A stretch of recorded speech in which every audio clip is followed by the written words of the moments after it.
정태근 팀장이 오늘 준비한 기업은 현대제철. 네, 여기 철이네요, 철. 네. 비철, 철. 네. 철강. 김명민 매니저는 플래티어. 네. 플래티어를 먼저 들어가야겠네요. 네. 어저께 퓨런티어를 일괄 종목을 퓨런티어. 해주셨잖아요. 네네네. 그걸 제가 들으면서 이름이 비슷한 이제 이 플래티어를 미리 생각을 해놨었거든요. 그래서 오늘 한번 소개를 해드려야겠다. 나무가 뭐 MC넥스 맞아요. 쪽은 다 주가들이 좀 네, 로봇 관련된 네, 종목들이 어제 좀 그렇죠. 세게 좀 튀어 올라갔는데 퓨런티어는 아직 잘 익숙하진 않은 모양이에요. 네, 그래서 퓨런티어는 사실 어저께 이제 뭐 잘 소개해 주셨지만 그 실제로 이제 인공지능 그리고 로봇, 자율주행 뭐 이런 것과 관련된 이제 수혜주로 같이 이제 묶어서 좀 보시면 되고 오늘 이제 제가 소개해 드리는 플래티어라는 종목은 이름을 좀 잘 구분하셔야 돼요. 역시 플래티어도 작년에 이제 상장된 신규 상장 종목인데요. 이커머스와 관련된 기업이기 때문에 네. 오늘 소개를 한번 해드려 보도록 하겠습니다. 이커머스. 네, 최근에 아무래도 이제 그 마켓컬리 디지털 들어오니까 또 이커머스. 네, 뭐 마켓컬리 이제 상장과 관련된 예비 심사 이제 뭐 신청을 했는데 앞서 제가 좀 잠깐 다루긴 했는데 뭐 SK도 이제 코인 시장에 그렇죠. SK 진출을 스퀘어. 하고, 네. 네. 그래서 뭐 연결성은 다 어저께인가요 주총이 어저께 이제 주총하면서 그런 얘기들이 이제 쭉 나오니까 SK 스퀘어 또 주가도 반응을 조금 하는 것 같은데 어쨌든 이 플래티어 같은 경우에는 이커머스, 이 전자상거래 그리고 NFT 이런 쪽으로 이제 확장이 되고 있는 그런 기업이라고 보시면 될 것 같고 요즘에 이제 NFT 관련된 종목들이 다시 한번 좀 뜨고 있어요. 제가 여러분들께 이제 뭐 이 시간을 통해서도 소개를 해드렸던 서울 옥션이라든지 아니면 뭐 큐브 엔터 이런 종목들 주가가 바닥에서 지금 뭐 20~30%씩 꽤 강하게 지금 반등이 좀 들어오고 있는 모습이고 그리고 KG 이니시스라는 종목도 NFT 시장 진출한다, 뭐 이런 얘기, 가상화폐 시장 진출한다 이런 얘기를 하니까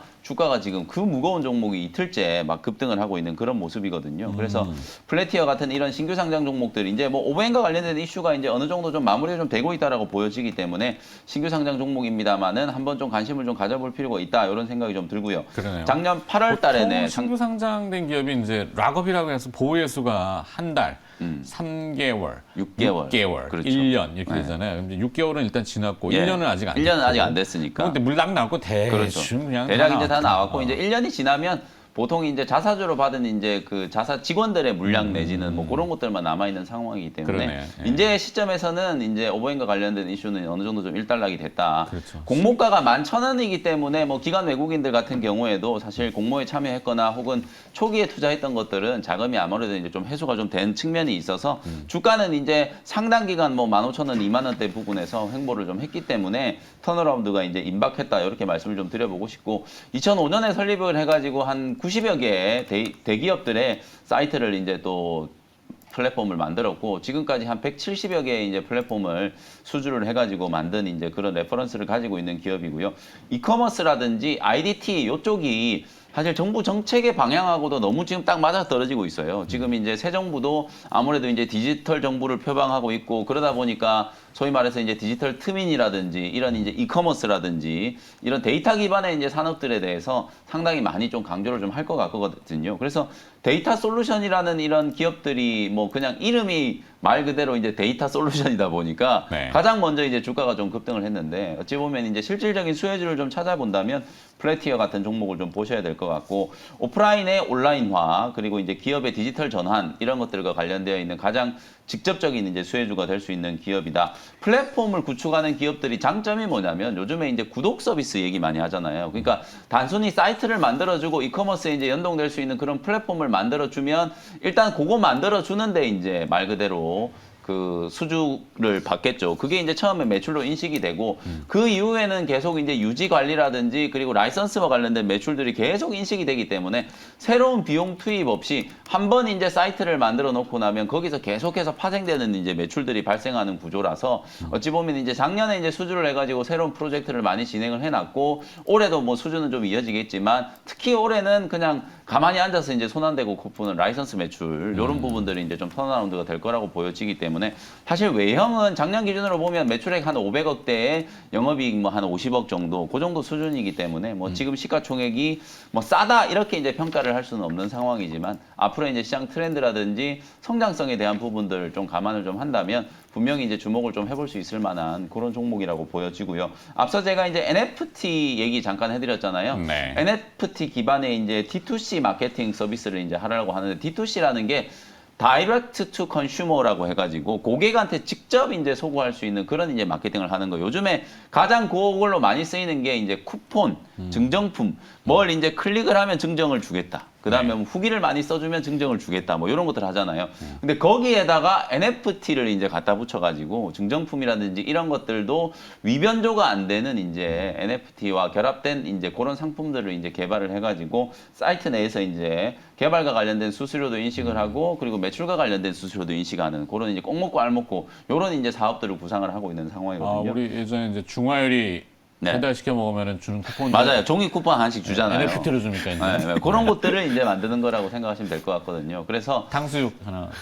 네, 도장 10개 찍으면 그렇지. 뭐 짜장면 하나 공짜 뭐 이런 식의 그런 세상은 이제 발전하고 변화하는 거니까. 네, 쿠폰이나 그런 것들을 이제 생각하시면 되고 상품도 마찬가지예요. 이게 이제 어찌 보면 여기 이제 플래티어가 소위 말해서 이제 의류 브랜드, 해외 브랜드인데 갭이라는 이름을 얘기해도 되나요? 갭이라는 뭐 브랜드하고 같이 괜찮습니다. 이제 이 네. NFT 그 마케팅을 하는 게 이제 있거든요. 그런 걸 이제 한번 찾아보시면 요렇게 이제 사업 구상을 하고 있구나라는 걸 이제 생각을 좀 해보실 수 있을 것 같아서 참고 삼아 한번 말씀을 좀 드려봤고요. 가격 전략을 한번 설명을 한번 드려보도록 하겠습니다. 어저께 이제 주가가 뭐 조금 상승을 하면서 이제 장기 이평선이 이제 지금 막 만들어지고 있는 종목이에요. 네. 새롭게 이제 상장된 종목이라서 제가 생각했을 때는 뭐 2만 원대 아래에서 충분히 조금 접근을 하신다면 괜찮지 않을까 그런 생각이 좀 드는데요. 동시효과에 조금 이제 뜨더라도 추격 매수하지 마시고 분명히 이제 장중에 2만 원대 구간에서 매수 기회를 한번 줄 거라고 보기 때문에 2만 원 안에서 이제 매수한다는 생각으로 접근을 한번 해보시고요. 1차 목표 가격은 23,000원, 손절 가격은 17,500원 정도로 가격 전략까지 설명드리겠습니다. 네. 자, 플래티어 새로운 신규 상장 기업 중에 하나고 많이 회자되지 않았기 때문에 익숙한 기업은 아닙니다만 오늘 새롭게 한번 공부를 해봤고 저런 기업도 있구나. 근데 내용을 보니까 이커머스라고 하는 저 내용을 가지고 있다더라. 요즘 시류가 저렇게 흘러간다더라. 그리고 주가도 상당히 오랜 기간 쉬었기 때문에 네. 크게 부담이나 리스크가 있지는 않아 보이는 위치다. 이렇게 정리하겠습니다. 네. 혹시 매매에 참고하실 분들은 가격 전략 확인해 보시면 되겠습니다. 자, 화요일은 이벤트가 네, 없죠? 오늘도 이제 이벤트를 해야죠. 있군요. 네. 제가 월, 화, 목이 이제 이벤트가 무료 방송이 있으니까요. 그러네요. 네. 참고해 주시면 될 것 매번 같고. 듣는데도 매번 까먹네. 네. 오늘도 오후 4시에 온라인으로 무료 공개 방송 진행해드리는 요즘에 이제 종목들 화려한 제가 종목 장세라는 개별 표현을 많이 종목들. 쓰는데 개별주들이 워낙 좀 급등락하는 종목들이 많기 때문에 네. 여기서 이제 기회를 좀 찾아보자 이런 내용들 좀 설명드릴 테니까요. 오후 4시 온라인 방송을 통해서 다시 한번 뵙도록 하겠습니다. 알겠습니다. 시장인가에서는 이제 뭐 사칭하는 김명민 매니저 단타의 신. 저는 단타랑은 전혀 관계가 없는데 어떻게 사칭을 하더라도 그렇게 하는지 모르겠는데 저는 전혀 아니라는 거. 네, 전혀 아닙니다. 네, 저희 저는 뭐- 오로지 MBN 골드 우리 매일경제 TV 사이트에서만 활동을 한다. 이렇게 말씀을 좀 다시 드리겠습니다. 한번 당부드리고 네. 김명민 매니저는 수고하셨고요. 내일 또 뵐게요. 네, 감사합니다. 고맙습니다. 자, 정태근 팀장의 기업은 오늘 현대제철. 네. 약간 묵직하긴 합니다만 워낙 그 이제 원자재 이슈, 인플레이션, 공급발 교란 뭐 이슈가 크기 때문에 현대제철은 어떤 의미로? 뭐 기대가 되는 부분도 있고 아쉬운 부분도 있습니다. 네.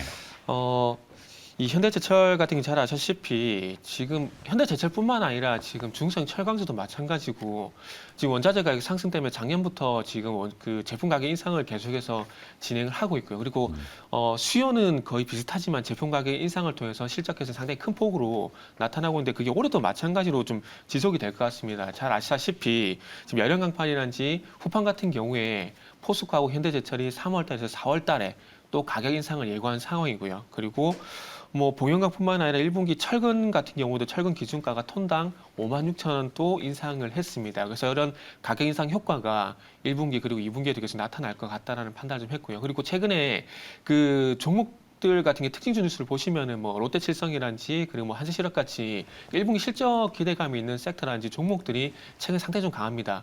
뭐 섹터 같은 경우 최근 잘 아시다시피 반도체 PCB 같은 경우에 상당히 섹터가 강한 흐름이 좀 나타나고 있는데 그래서 실적 관련주 한번 보시면 좋지 않을까 판단에 현대제철 준비했고요. 그래서 이런 제품 가격 인상 영향으로 인해서 현대제철 같은 경우도 별도 기준 영업이익이 6천억 정도 예상이 되는 상황인데 작년 대비해서 103% 정도 증가한 수치라고 합니다. 그래서 1분기 실적 상당히 기대가 되는 부분들이고요. 근데 이 네. 부분은 기대가 되는 부분이고 두 번째 조금 아쉬운 부분인데 뭐 철강 같은 경우는 잘 아시다시피 2021년도 작년에 역대 최대 실적을 기록을 하다 보니까 현금성 자산이 상당히 많이 늘어나 있는 상황입니다. 예를 들면은 포스코 같은 경우에는 2020년 대비 2천억 정도 현금이 또 늘어나게 되면서 11조 6,480억 정도 현금이 확보가 되어 있는 상황이고요. 그리고 현대제철 같은 경우에도 2조 2천억 정도 2020년 대비 1,300억 정도 늘었는데 제가 왜 아쉽다고 그렇게 말씀드리냐면은 지금 현대제철 같은 경우에 지금 유럽 전기차 수요 대응하기 위해서 체코 오스트라바시 공장을 증설할 예정입니다. 네. 물론 기업에서 증설을 통해서 이 캐파를 늘리게 되면 물론 기업의 매출이 도움이 되겠지만은 늘어나는 현금성 자산을 배당이 아니더라도 이게 자사주 매입이라든지 이쪽으로 좀 하면 좀 좋지 않을까, 좀 더 주가가 좀 탄력적으로 가지 않을까라는 그런 개인적인 좀 아쉬움이 있어서 기대가 되는 부분도 있고 아쉬움이 있는 점도 있다고 말씀드린 게 이런 맥락이라 보시면 될 것 같아요. 2조 원 가량이라면 5천억 정도는 물론 제 생각입니다. 5천억 정도는 자사주 매입을 해도 무방하지 않을까 생각이 되고 어차피 이게 황금성이 있는 거지 않습니까? 그렇기 때문에 뭐 이런 부분도 앞으로 조금 주주 환원체 기준으로 좀 하시면 좋지 않을까라는 그런 개인적인 의견 말씀드리고 싶고. 근데 저는 궁금한 게 포스코도 그렇고 포스코는 이미 그 이슈가 한번 됐습니다만 네. 러시아 우크라이나 사태가 나오면서 특수 가스들 있잖아요. 반도체용. 근데 제철소들이 이게 좀 있거든요. 네. 포지폐가 쓸 수 있는 거. 네.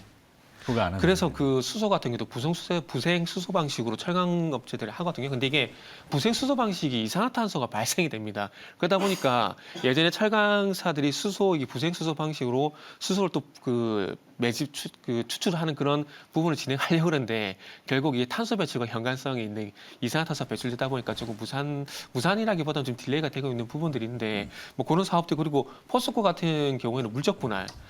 그러니까 물적 분할하는 건 문제가 안 되는데 이게 물적 분할하고 난 다음에 이게 상장하다 보니까 그 회사에 대한 가치가 제대로 반영이 안 되는 부분들이 있는데 근데 이번에 포스코 같은 경우는 잘 아시겠지만 이 지주사 전환하게 되면서 자회사에 대한 어떤 상장을 안 하겠다고 정강을 변경을 해버렸거든요. 그래서 자회사 가치가 100% 올라올 수 있는 그런 기반이 있기 때문에 아마 포스코 같은 경우는 이제 삼각편대, 뭐 철강이라든지 그리고 잘 아시다시피 뭐 전기차 부분 있을 수 있고요. 그리고 이제 하나가 지금 무역 부분 이렇게 해서 이 세 개까지의 상강 체제가 만들어질 건데 네. 이 상강 체제 속에서 어쨌든 자회사에 대한 가치가 100% 올라오기 때문에 포스코 같은 경우는 앞으로 뭐 이 물적 분할을 결과론적으로는 잘했다라고 좀 봐도 되지 않을까라는 말씀드리고 싶고요. 그래서 현대제철도 앞으로 그런 뭐 주주들한테 좀 도움이 될 만한 정책들이 좀 나왔으면 좋겠다는 말씀을 드리면서 마무리가 될 것 같습니다. 네.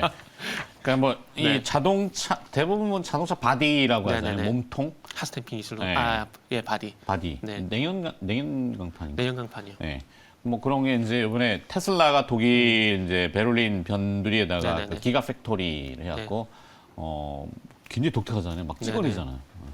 우리도 뭐 그렇게 좀 연결하면은 뭔가 이게 버전업도 되고 네네. 업투데이트도 되고 미래 비전도 있는데 현대 제철 딱 여기에 멈춰버리니까 상당히 고로하다, 네. 지루하다. 결국 이 증설 나서는 게 그 어쨌든 차 무게는 낮추고 그리고 강도는 높여야 되거든요. 근데 네. 그런 그 공법이 지금 현대제철에서 하고 있는 핫스탬핑 네. 방식의 공법인데 이 공법을 통해서 어쨌든 연 380만 장에서 340만 장에서 480만 장까지 늘리는 그 증설을 진행한다고 합니다. 그래서 앞으로 유럽 시장의 전기차 업체들을 공략하기 위한 증설이라고 좀 보시면 될 것 같고 그래서 앞으로 아마 좋아질 겁니다. 좋아질 거기 그 때문에 수익성은 굉장히 높아요. 지금 화면에 네. 나오고 있습니다. 1분기 예상 영업이익만 6천억 원인데 네. 지금 뭐 시가총액 5조 4천억이면은 그 6천억 원의 1분기 분기 영업이 6천억. 이건 뭐 밸류에이션으로 봤을 때는 싼데 회사 이미지 우리나라 기업들도 조금 이미지 탈피를 좀 했으면 좋지 않을까. 그래서 제가 아쉽다는 게 주주 환원책입니다. 그러니까. 주주 환원책을 좀 더 우호적으로 하게 되면 저 이미지가 올라갈 건데. 이익들이 예전에는 다 네. 그냥 대주주 쪽으로 다 들어갔잖아요. 그죠? 그렇죠. 그리고 이제 이게 동전 양면 같은 건데 유보금이라 가지고 회사 좀 쟁여놓고 이런 것들이 좀 있죠. 네, 알겠습니다. 조금 네. 변화되기를 다시 한번 기대해보고 네. 오늘 현대제철을 이야기해 주셨습니다.